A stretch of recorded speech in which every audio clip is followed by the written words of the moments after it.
আসসালামু আলাইকুম, কেমন আছেন সবাই? আশা করি সবাই ভালো আছেন।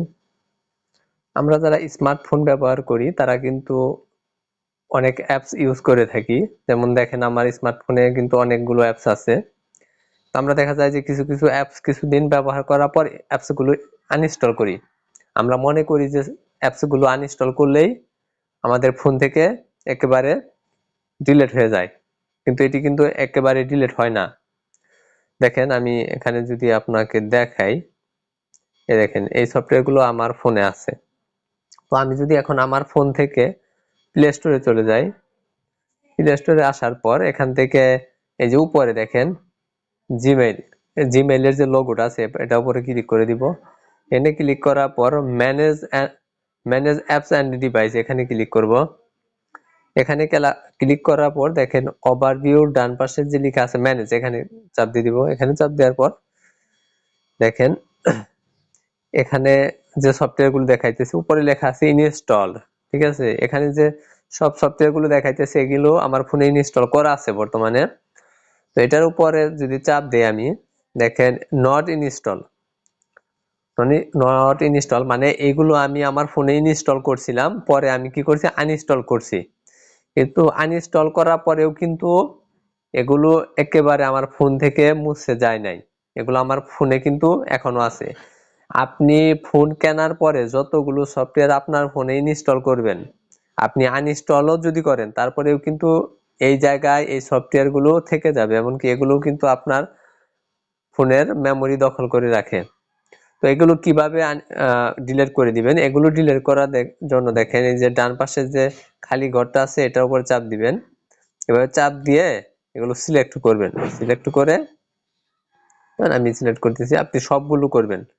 কারণ আপনি আর সেটের বয়স যদি অনেক বেশি হয়ে থাকে, দেখা গেছে আপনি শুরু থেকে শেষ পর্যন্ত যত সফটওয়্যার ইনস্টল করছেন এমনকি আনইনস্টল করছেন সবগুলো কিন্তু এখানে আছে।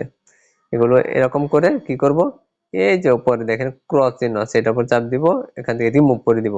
রিমুভ করে দিলাম, আমার এখানে আর নাই। তো আমরা অনেক সফটওয়্যারই আমাদের ফোনে ইনস্টল করি। এখন কোন সফটওয়্যার গুলো আমাদের ফোনের জন্য ক্ষতিকর, কোন সফটওয়্যারের মাধ্যমে আমাদের ফোন থেকে কোনো তথ্য চুরি হয়ে যায় কিনা আমরা কিভাবে বুঝবো? তো এরকম কিন্তু হতে পারে, অনেক থার্ড পার্টি অ্যাপস আছে যে অ্যাপস গুলো আমাদের ফোনের জন্য অনেক ক্ষতি করে থাকে। তো সেটা করার জন্য আমরা আবার আমাদের প্লে স্টোরে চলে যাব। প্লে স্টোরে আসার পর দেখেন এই যে জিমেইলের লোগোর উপরে ক্লিক করে দিব।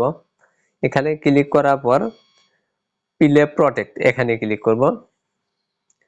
এখানে ক্লিক করার পর আমরা এই যে স্ক্যানে ক্লিক করব। স্ক্যানে ক্লিক করলে এটি স্ক্যান হবে। যদি কোনো থার্ড পার্টি ক্ষতিকর আমাদের ফোনে ক্ষতি করে, এমনকি আমাদের কোনো তথ্য চুরি করে এমন কোনো অ্যাপস যদি আমাদের ফোনে ইনস্টল করা থাকে তাহলে এখানে নোটিফিকেশন আসবে।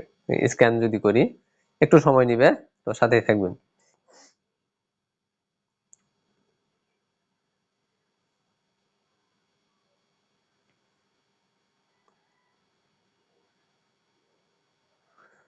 দেখেন কি বলতেছে, নো হার্মফুল অ্যাপস ফাউন্ড। তো এখানে বলতেছে যে মানে আপনার ফোনে কোনো ক্ষতি করে এমন কোনো সফটওয়্যার পাওয়া যায়নি। তো এইভাবে আপনি আপনার মোবাইলের সুরক্ষার জন্য কয়েকদিন পর পর এই কাজটি করতে পারেন। আর আমি যেখানে দেখাইলাম আপনার যে অ্যাপস গুলো ডিলিট করে দেখাইলাম, এটা আপনি দেখা যায় যে অনেক সময় আমরা আমাদের ফোনে বেশি সফটওয়্যার ইনস্টল করা নাই, তারপরেও কিন্তু সফটওয়্যার ইনস্টল করতে গেলে অনেক সমস্যা করে বা বলে যে আমাদের ফোনে জায়গা খালি নাই। আজকের ভিডিওটি এই পর্যন্ত। ভিডিওটি ভালো লাগলে অবশ্যই ভিডিওটিতে একটি লাইক দিবেন, ভিডিওটি শেয়ার করবেন আর পাশে থাকার জন্য অবশ্যই চ্যানেলটি সাবস্ক্রাইব করবেন। ভালো থাকবেন সবাই, ধন্যবাদ, আল্লাহ হাফেজ।